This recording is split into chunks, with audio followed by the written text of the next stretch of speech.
हम बनाने वाले हैं मटन चिकन। तो दोस्तों सॉरी सॉरी सॉरी सॉरी, आप सही चैनल पे आ गए हैं। मटन चिकन नहीं बनने वाला, मतलब मटन चिकन की जैसा बनने वाला दोस्तों।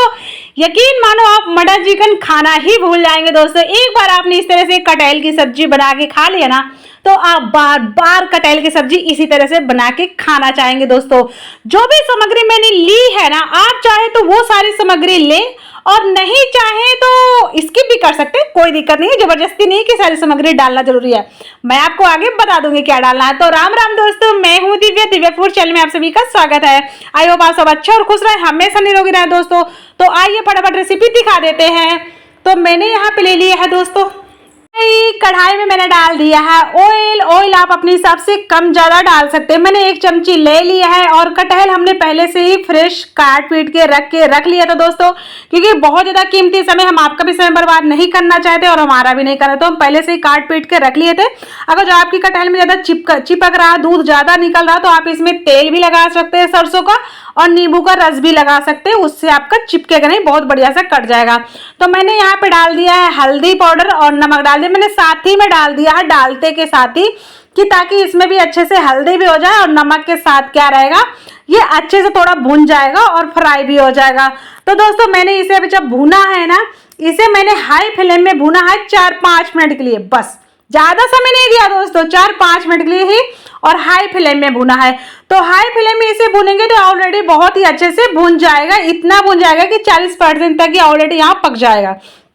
तो उसको हमने निकाल लिया दोस्तों। वापस हमने उसी कढ़ाई को लिया है, यहाँ हमने डाल दिया है तेल। तेल अपने अकॉर्डिंग आप कम ज्यादा डाल सकते हैं। फिर उसके बाद हमने डाला जीरा आधा चम्मच, 2 चुटकी हमने यहाँ पे हींग डाली है, एक बारीक कटा हुआ, मतलब बिल्कुल बारीक भी नहीं, बड़े बड़े लच्छेदार कटा हुआ प्याज डाल दिया है दोस्तों। और आप यहाँ पे जो प्याज लहसुन या और भी कोई चीज नहीं खाते दोस्तों, तो उसे स्किप कर सकते हैं। और लहसुन अदरक का मैंने यहाँ पे पेस्ट भी ऐड कर दिया है, डाल दिया है दोस्तों।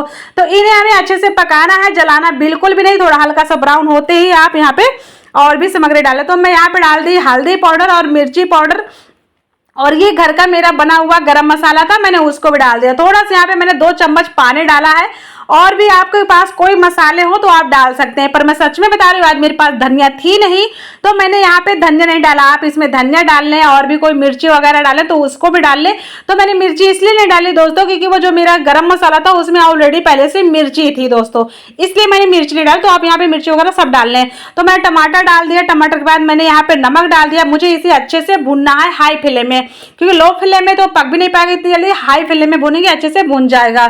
तो यहाँ पे मैंने 2 चम्मच लिया है बेसन, जो मेरा वो चने की दाल थी, तो उसको मैंने पीस के बेसन ले लिया 2 चम्मच। तो 2 चम्मच बेसन यहाँ मैं अच्छे से बढ़िया इसको भून लिया, इसको भी भून लिया मसाले के साथ साथ।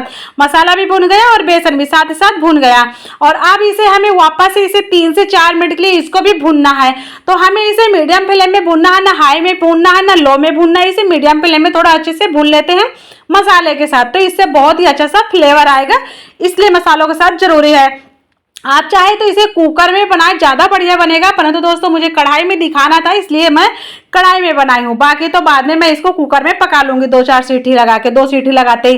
तो यहाँ पे मैंने गर्म पानी डाला है। आप इसमें जब भी पानी डालें एक चीज का ध्यान रखिएगा, यहाँ गर्म पानी ही यूज करना है, ठंडा पानी बिल्कुल भी यूज नहीं करना। फिर इसके बाद इसे आराम से आप लो फ्लेम में 10 मिनट के लिए भी छोड़ दोगे ना, तो भी पक जाएगा। जैसे कि यहाँ पे मेरा कटहल पक चुका है, 10 मिनट के अंदर पक गया, क्योंकि पहले ऑलरेडी 30-40 मिनट सेकंड मतलब 30-40% पक गया था। और यहाँ पे मैंने डाल दिए हैं 2 हरे प्याज, मतलब 2 हरी मिर्ची डाल दी है दोस्तों। आप देख सकते हैं, यहाँ पे देख लें कितना बढ़िया सा पक गया।